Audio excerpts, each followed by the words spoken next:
Morning everybody, it's PJ from Wisconsin Air Gunners. We've got a couple interesting things that we're going to test out today.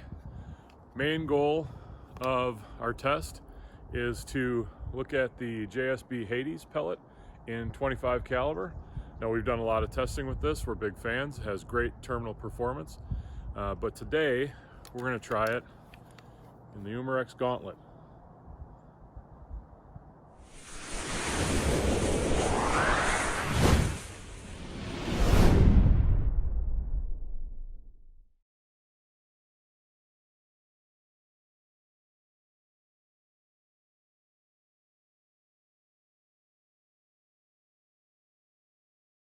So today's test of the Umarex Gauntlet, specifically with the Hades pellet, comes to us from a conversation I had with Tyler Patner at Pyramid Air.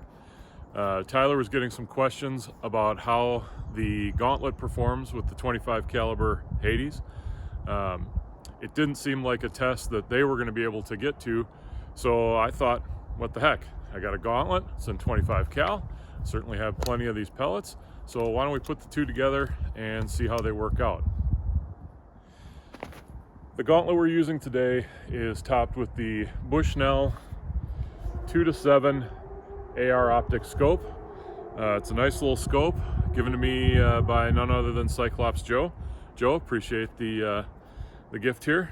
So we're going to use that. It's a good pairing for this in terms of cost. It's also a nice easy scope to use with a little bit of hold over and hold under. We're going to shoot out to 50 yards and we're going to see how the Hades group at 50 yards. The only thing that is different about this Gauntlet versus a bone stock Gauntlet is that this has a Donnie FL shroud on it and Sumo moderator. So Donnie makes a replacement shroud.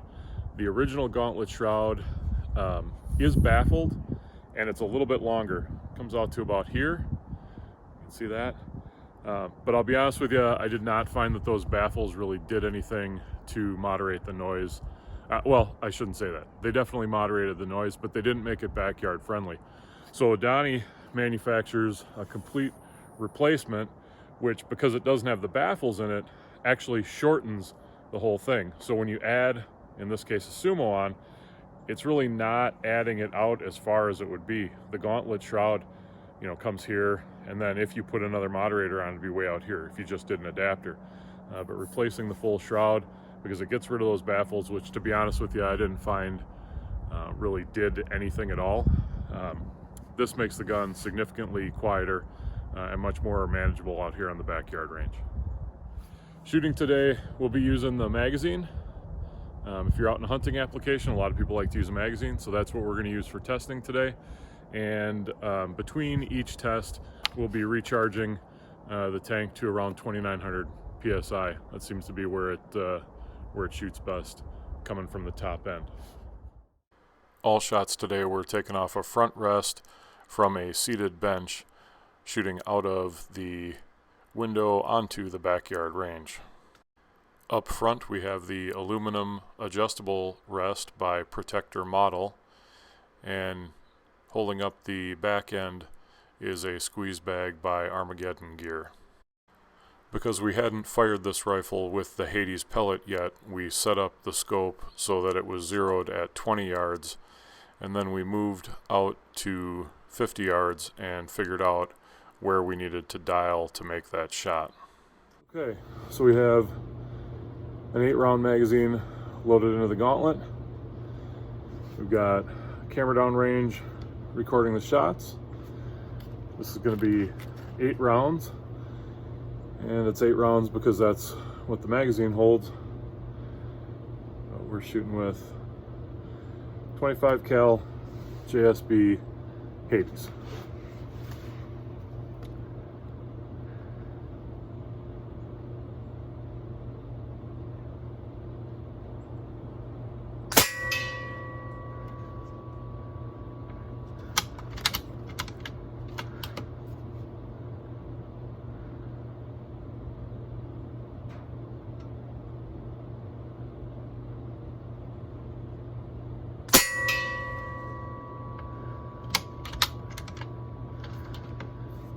We do have a little bit of a variable east to west wind going right now, so from left to right.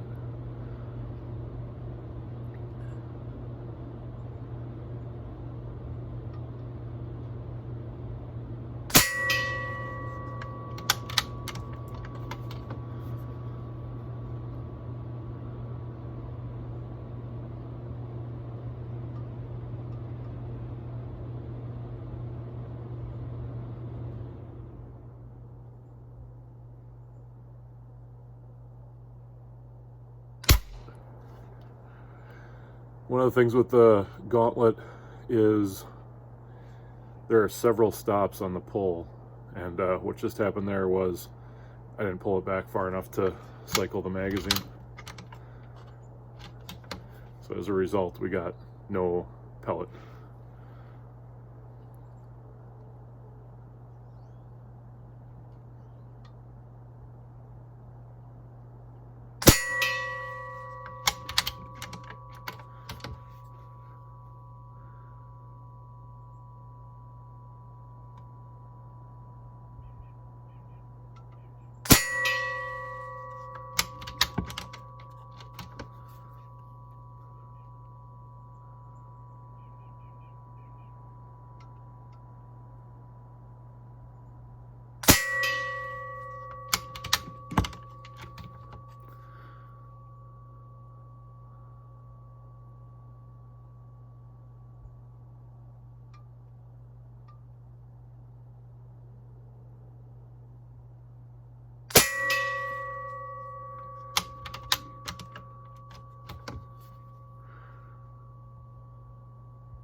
That's all 8, so let's go take a look. So here we have our group. We had winds in the probably 5-ish mile an hour range. When you look at the group, you've got some height and some width. If we throw the calipers on there,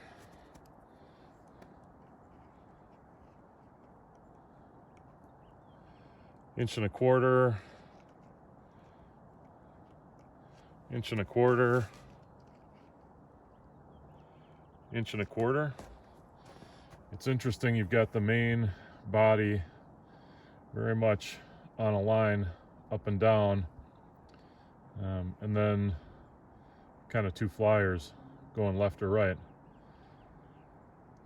If I'm shooting at squirrels, if I'm shooting at pigeons at 50 yards, that's certainly acceptable. We probably need to see how it compares to a group with a non-Hades pellet. So I think we'll take a look at that. And my guess is you guys are also going to want some velocity numbers. So we'll make sure we get that for you.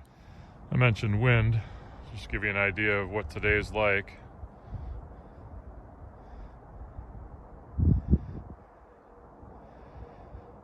And it's steady for a while, and then it'll gust up a little bit, and then it'll relax a little bit. In case you're wondering, we didn't film the JSB Exact King clip. We're just showing you the results. So if we take a look at the JSB Kings, the 25 grain version, we still have a little bit of left to right and a group size of between 8 and 9/10 of an inch. Interesting, we're getting a little bit more wind deviation, you know, kind of creep left to right, where over here our creep is up and down.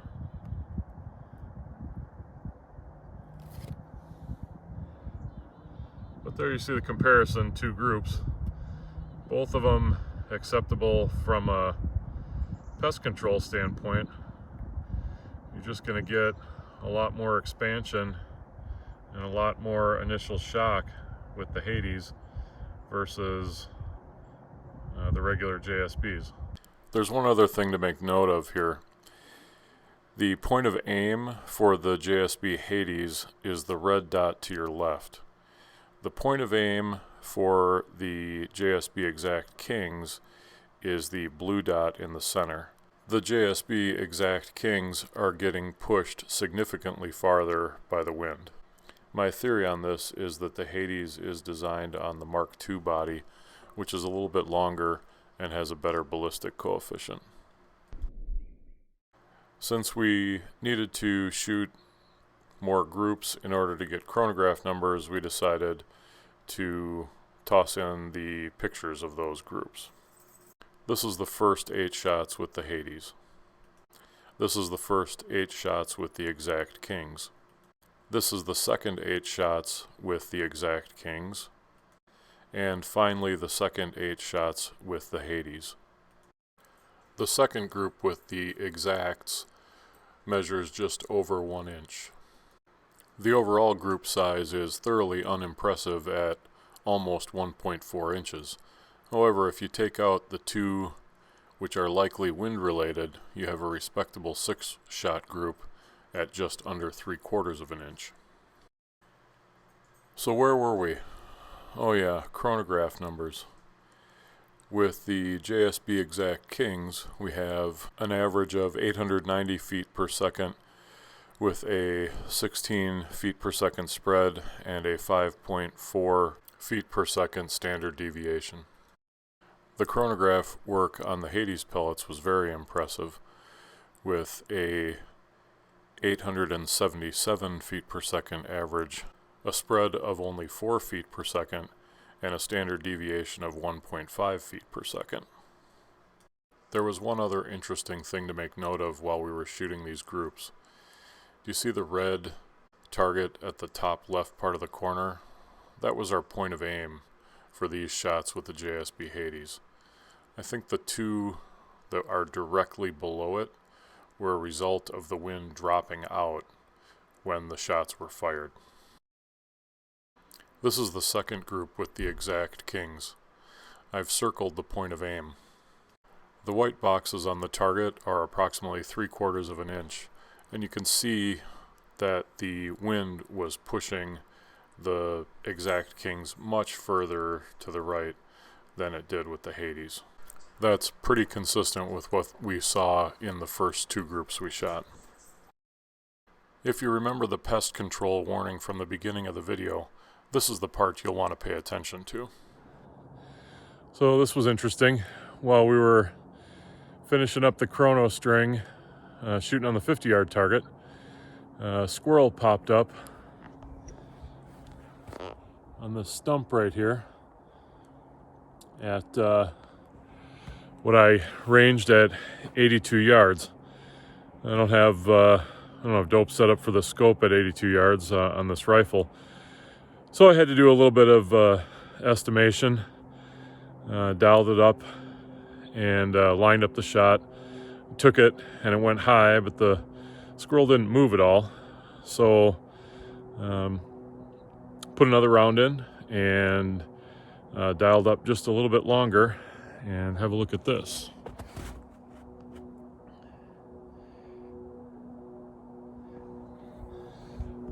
That's 82 yards.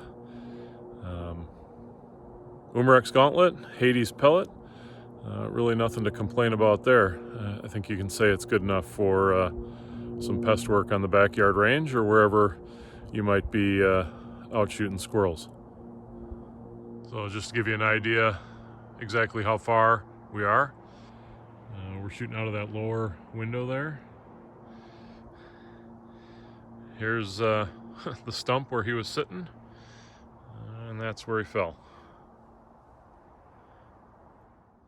Let's just give you a better idea what we're looking at. He was on the stump facing me, and that's where the pellet went in, and then that's where it went out. So we have one last thing we're going to try before we call this a wrap, and that's to split the pick We're going to set this up at 50 yards and see if we can get it with it's a Umarex pick. Let's see if we can get it with the Umarex Gauntlet and 25 cal.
Well, guys, there you have it.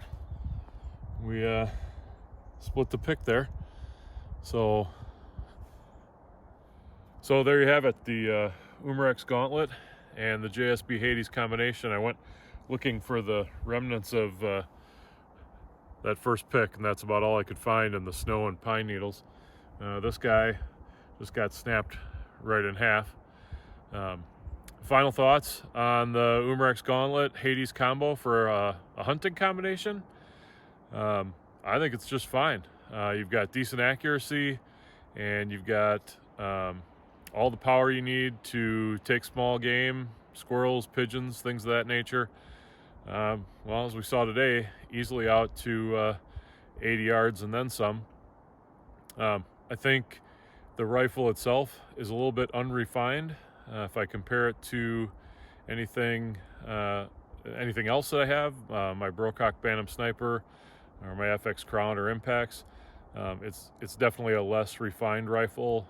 The trigger's a little bit gritty. Some people say that can be helped with a little bit of polishing. I think the bolt action is stiff and kind of clingy a little bit. But again, it's not anywhere near the price point of some of those other rifles. So if you're looking for a recommendation on the rifle as an entry-level gun, I can't say anything bad about it. It shoots accurately, and it's pretty lightweight, easy to use. I like the way the grip is. I prefer a thumb hole stock, but this is kind of the next best thing. As always, guys, hope you enjoyed the video. Go ahead and press like, subscribe if you haven't. And until the next one, shoot straight and shoot safe. This is PJ with Wisconsin Air Gunners. We'll see you next time.